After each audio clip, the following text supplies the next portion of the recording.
Today, from CenturyLink Field in Seattle, Washington, it's Week 12 of the NFL on EA Sports.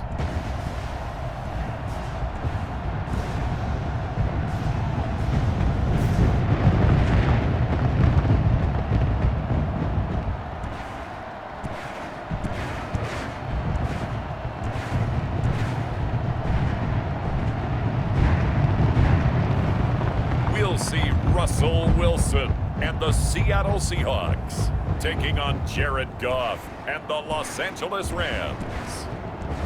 Well, no trip to the Northwest would be complete without a little rain, and we've got a lot of rain falling right now at CenturyLink Field in downtown Seattle.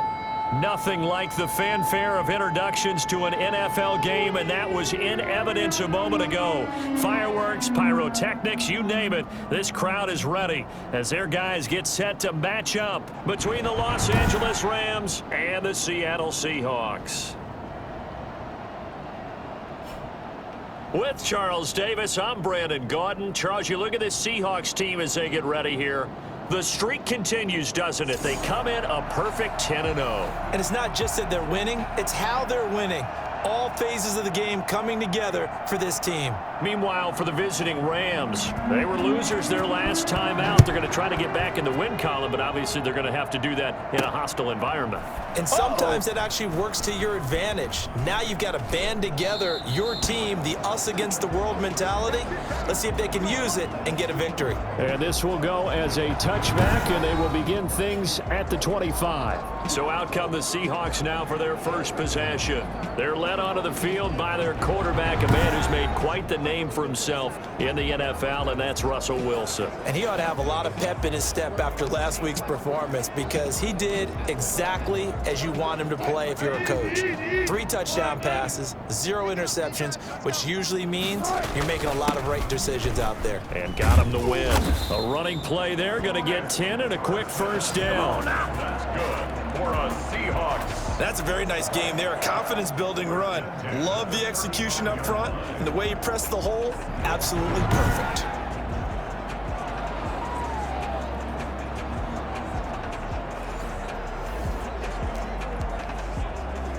Ball up to the 35 now as they come up on 1st and 10. Here's Carson.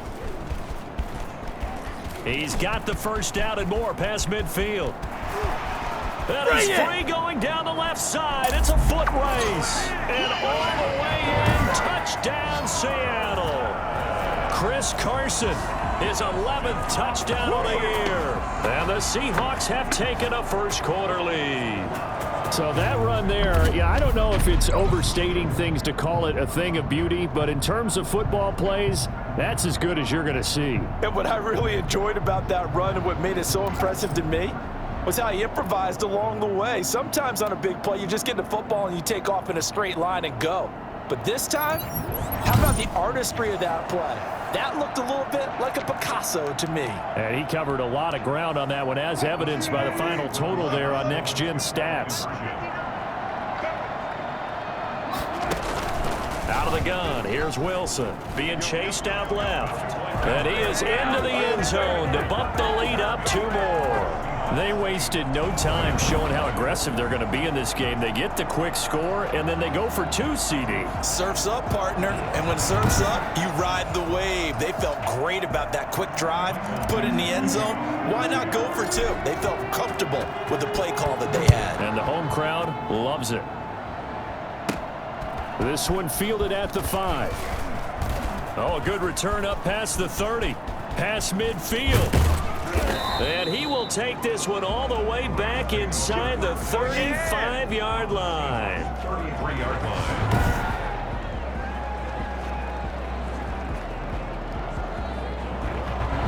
So the Rams in great position here as they get things started. They'll be led out by their quarterback, the guy out of California, the former Cal Bear, Jared Goff. Coming off of a loss their last time out, I think he's just seeking to make a bigger impact on the game. He threw a touchdown pass, didn't throw an interception. I think he just wants to jump those numbers up in terms of flinging it around and letting his receivers get into the end zone.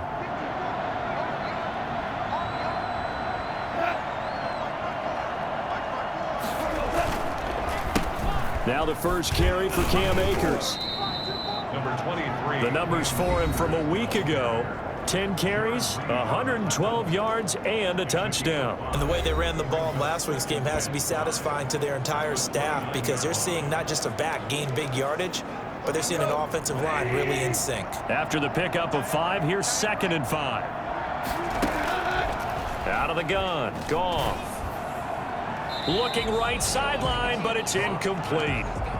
They had great starting position to begin the drive, but now they look up at a 3rd and 5. From the gun, here's Goff. Just what Seattle was hoping for. The coverage holds, and now 4th down. They certainly had good starting field position on that drive, but couldn't do anything with it after 3 plays. Have to admit that that's a disappointing end to excellent field position. When that drive started, they had 6 points that they were thinking about. Yoski on for the field goal. A 46-yard attempt. Oh, look at this. A flip to the kicker. He's going to try to run for it. They're not going to get it. They try to move the chains with a surprise, but it's a turnover on downs. They pass up the 3, fake it. It doesn't work. And the Seahawks are going to take over the football. Chris Carson trotting back out there at his current pace. Sure looks well in line for a 1,000-yard season, but some of the older folks watching that remember the 12-game seasons in the NFL probably say, man, it was a lot harder to do that back then. Yeah, even the 14-game seasons. And, you know, when we talk to those veteran runners, some of those guys who wear gold jackets, right, and appear in Canton, they look at this and go, you know, it's kind of like going to school and taking 5 years to get your degree instead of just 4. A victory lap. Well, they also used to walk uphill to school both ways. In the snow. In the snow. Blizzards. Milk was 5 cents. Hey, but he's having a great year, not to take anything away from it. The last run good for 2. Here's 2nd and 8. Throwing is Wilson. They'll run the screen with Carson. It'll be a pickup of 8 on the screen, and it sets up a 3rd down. Oh, I came to my feet on that one. I thought he was getting close to breaking that one big, but in the end, give some credit to the defense, finding a way to get to him and forcing a 3rd down. And he's got the 1st down as he's up to the 45-yard line. They're able to convert with a gain of 4. Well, they came into this game saying it was important that they set the tone and show that they can run the football. And I believe that they've done that here in the 1st quarter. They run it with Carson. And he's going to be brought down on what will be the final play of this 1st quarter. 1 quarter down, 8-0 the score. 8, Rams nothing. The run only got a yard. Here's 2nd and 9. Now it's Carson. And he's going to take this one across midfield and into Ram territory. Chris Carson. I think we can safely say that those types of plays are the backbone of this offense. We know not every run's going to be a big hitter, but you know they'll take that type of result on each and every attempt. The Rams go nickel here defensively on 3rd. From the gun, Wilson. That's complete into the hands of Carson. And he is going to have a Seahawks 1st down by about a yard. It's a gain of 5 on 3rd and 4. 5 yards is the pickup there as that extends this drive. That's a play that will likely be forgotten when you talk about big moments in this game. But plays like this are critical to keep drives going. And if points result, we'll call this play significant. 8-0 our score with 2 minutes left in the 2nd quarter. Coming up at halftime, I'll go from one personality, that's you, Charles Davis, to another one in Orlando, the coach. He'll have stats and scores from around the NFL. You and Jonathan Coachman, both larger than life. No doubt about it. But you're stuck with me in this booth, Yes, and he's miles away and smiling. And happy. The previous run, good for 9. Here's 2nd and a yard. Operating from the gun, Wilson. This one into the hands of Metcalf. And they do get him down, but not before he's able to slip it inside the 5-yard line. I don't think there's anyone who could possibly doubt how fast he could run on the open field. But if there were, he silenced those thoughts there. And normally when you see guys moving this fast, it might be a fly pattern from a receiver or a toss sweep from a tailback or something like that. This was designed as a passing play, And then he got out of the pocket, and he just took off. And he just kept gaining momentum with every step. And according to Next Gen Stats, his top speed on that one, better than 20 miles an hour.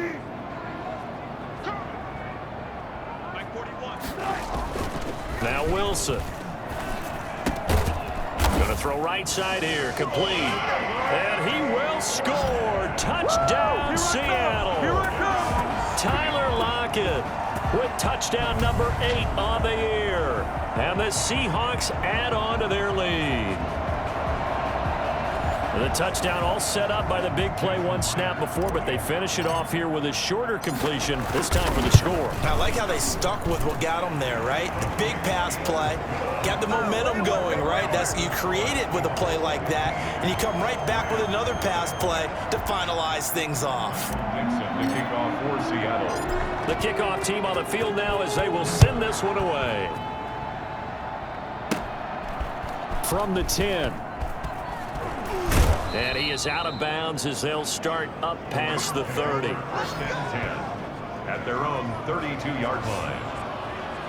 So the Rams coming back onto the field, their second drive of the game. And in a spot like this, still more than a minute, I think if you put something on the board before halftime, that would go a long way towards helping them get back into the game. There actually is something to the psychology of the game at times, isn't there?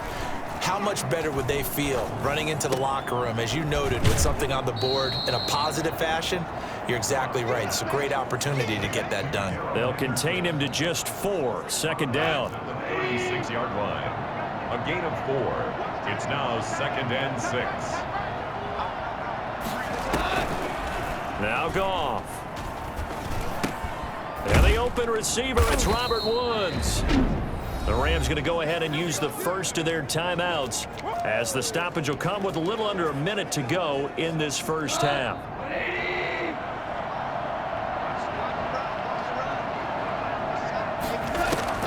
On 1st and 10, Goff. That's taken in by Henderson. Now the Rams will signal for a timeout, their second, as they get the stoppage with just under 50 seconds remaining in half number 1.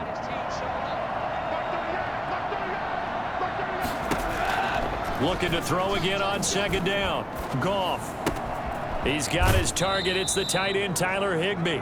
And he's able to get this to the 40-yard line before he's out of bounds. It's a first down on a gain of 10. To the air again. Goff.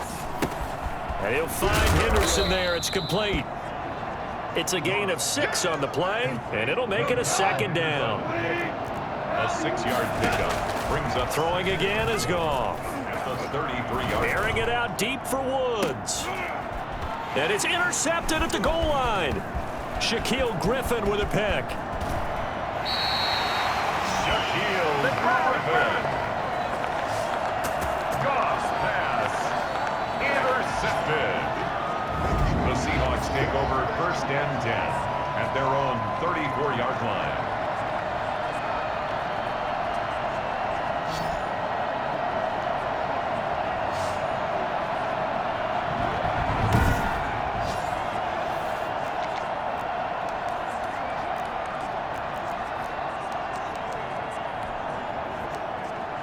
Here's the Seattle offense ready to get this drive underway. And from this spot in the field with the clock where it's at, you think we're just going to see a knee and that's it? And I think in this situation, that's the... This is caught inside the 15. Take off your And he's in for the touchdown on the final play of the first half. The prayer is answered. How did they get that done? Well, this is exactly where I expect teams to take a shot. Right after a turnover, you count on the defense being a little bit jumbled coming out on the field, maybe catch them back on their heels, and that's exactly what they did there.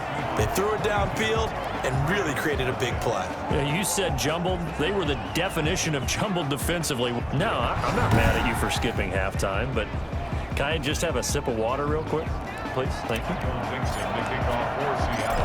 All right, let's go. Forecast calling for more of the same. The rain set to continue as we are underway in the second half. And he'll be stopped up at the 25. First and 10 at their own 25-yard line. Jared Goff and the Rams headed back onto the field, and he's had some time to chew on that interception he threw on his last drive back in the first half. Well, normally we say, well, get him right back out on the field and play again, right? But as you mentioned, had the halftime, had to stew about it a little bit.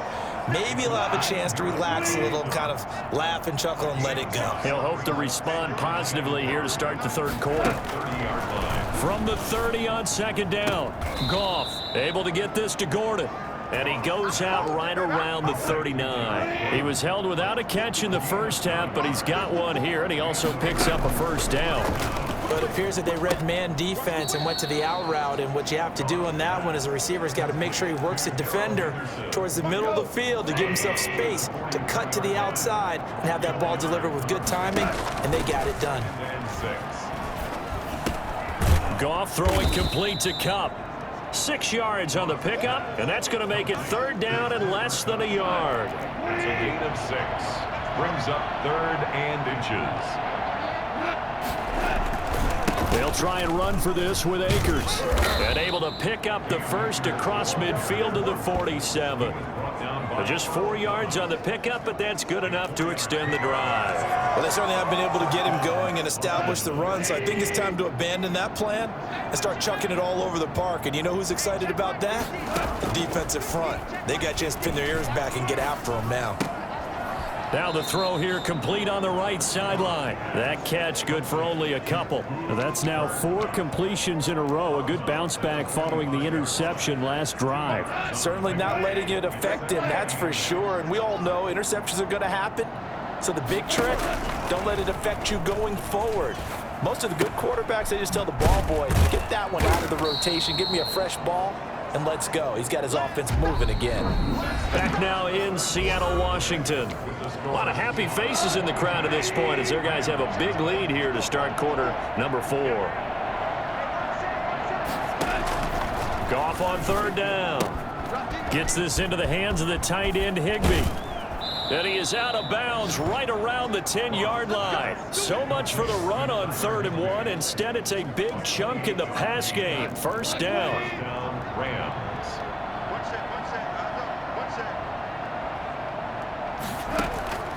A shotgun snap for Goff.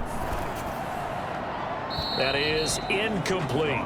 At this point, down big, you'd have to imagine this defense, they're just going to sit back, blanket the field as best they can. Yeah, this is actually the easy part of the game for them because, just as you noted, they can sit back, keep everything in front of them. But they've blanketed the field the entire game using a variety of coverages. Now a second down throw for the end zone, but it's incomplete. This offense was on the move. Now 2 straight incompletions have them looking at 3rd and 10.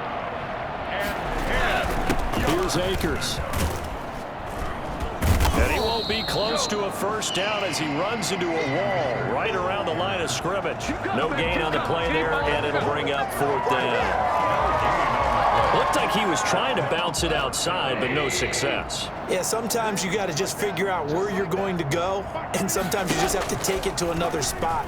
In trying to get it outside, the defensive pursuit was there and just ran him down. And it is incomplete. They can't hook up here on the 4th down pass attempt, and the Seahawks are going to take over the football. So they finally get their first trip to the red zone, and it ends with nothing. And that's what I'm going to focus on with you because you teed it up really well. Finally get to the red zone. So there's got to be a little bit of frustration because they haven't moved the ball as well as they wanted to all game. Now they get there, but we got to go for it because we don't know if we're going to get back here again. We don't know how many opportunities because they've been sputtering a little bit. Absolutely. At this stage in the second half, to get there and not get it for the first time, tough. They stay on the ground. Again, it's Carson. And a nice gain there as he'll be taken down just shy of the 20. Yeah, another good run there. He's been such a big part of their success here this afternoon. And that last carry, it puts him over 100 yards now for the day. On 3rd down, Carson. And he's got the first as they'll bring him down at the 28-yard line. 9 yards on the pickup there, and it keeps the drive alive. No doubt those are the types of carries they're looking for here, Charles. The lead in the 4th quarter. This is when coaches that have a reliable running game, they breathe a little easier on the sideline. Yeah, they love the idea that they can take the air out of the football at this point of the game. That That means... And now look at this. Big gain, but a fumble. The keeper. A fumble on the play. I think it's fair to say there's nothing that gets a crowd to its feet quite like a big play, and that was something special there. Boy, was he moving. And that's the kind of play where you have to kind of catch your breath afterwards. So just give me a second here, because when he shifted into high gear, he was an absolute blur out there. No substitute for speed. We talk about that all the time. The evidence was right there. And the final clocking on the next-gen stats. Look at this, 22.3 miles an hour was his top speed. And not totally home free yet, but it's looking good as they come up 1st and 10. Forced out to his left. And incomplete on the deep ball. Will Dissly, the intended receiver. And it's 2nd down. Similar to a shooter in basketball, just connected on the previous shot.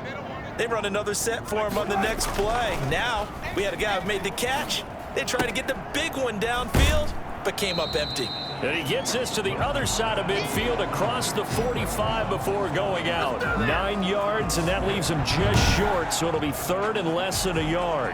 An ex-teammate used to tell me all the time, I hate experienced quarterbacks because no matter what, you really can't hide what you're doing. And I think that right there, he knew right away where the blitz was coming from, where his primary guy was going to be, and he ended up going to a secondary target for a nice game. I was just going to ask you, that wasn't the primary target, and he's so good at that, isn't he? I think he knew right away that he wasn't going to get to his primary guy. I think he read that as soon as he got to the line of scrimmage, knew where the pressure was going to come from, and said, I know how to beat that, and that's what he did. They only needed a few inches, and they didn't get much more than that, but by about the width of a shoelace, they convert on 4th down. Wilson wants to throw it. There goes a deep ball, end zone, and incomplete. He dropped it in the end zone. As his old brain remembers, when I see 5 wide receivers on the field as a defender, I know the ball's coming out hot. They expected it and got there and popped it free. Steps away. Dancing to his left. And he'll be out just a yard or two shy of the 30. Give him 10 that time, escaping the danger, running with it, and picking up a 1st down. Containing him is becoming a big problem. We've already seen this once earlier in this drive. Yeah, and so now 2 times this has happened. Do you adjust something? Yeah, I think you do. I think you got to start thinking about your rush lanes. Try not to either get too wide or too narrow. Make sure someone is there waiting for him to take off. Line of scrimmage, the 31 as they line up 2nd and 10. Now here's a look for the end zone, but that one's going to wind up incomplete. This offense was on the move. Now 2 straight incompletions have them looking at 3rd and 10. Going for Metcalf on the deep ball. That's incomplete, but there is a flag down, so hang on. A big call coming on 3rd down. They've done a good job on these receivers, pretty much held them in check. They're a little too close for comfort. And you're always looking for a play to get you going, right? You're looking for someone to make one. But maybe this penalty, this pass interference. And this will be caught by Metcalf for a Seahawk touchdown. DK Metcalf with touchdown number 15 on the year and 2nd of the game. Here the Seahawks are able to stretch that lead out a bit further. Is it okay if I break one of our rules, partner, which is to never call a game over until it's over? Because this certainly feels like it's over after that drive. Yeah, that was spirit-crushing, wasn't it? And now you just kind of felt the air go out of the balloon. Yeah, they were fighting so hard to stay in there, and they knew they had to stop them on that drive. But when they were unable to, I think you're exactly right. You could see them sag on their sideline, and I think this one might just be over. Now he's back out there to boom this one away, maybe with some frustration after the PAT miss. This will be fielded inside the 5. So the victory here for Seattle, and this was truly a total team effort, Charles, on both sides of the ball. Well, they absolutely pitched a shutout, so it can't get much better than that, right? The defense led the way, but the offense did their part as well. They moved the ball up and down the field, so you've got to like what you saw. What do they call that? A total team effort? I think when it's time to hand out game balls, guys from both sides will end up getting one.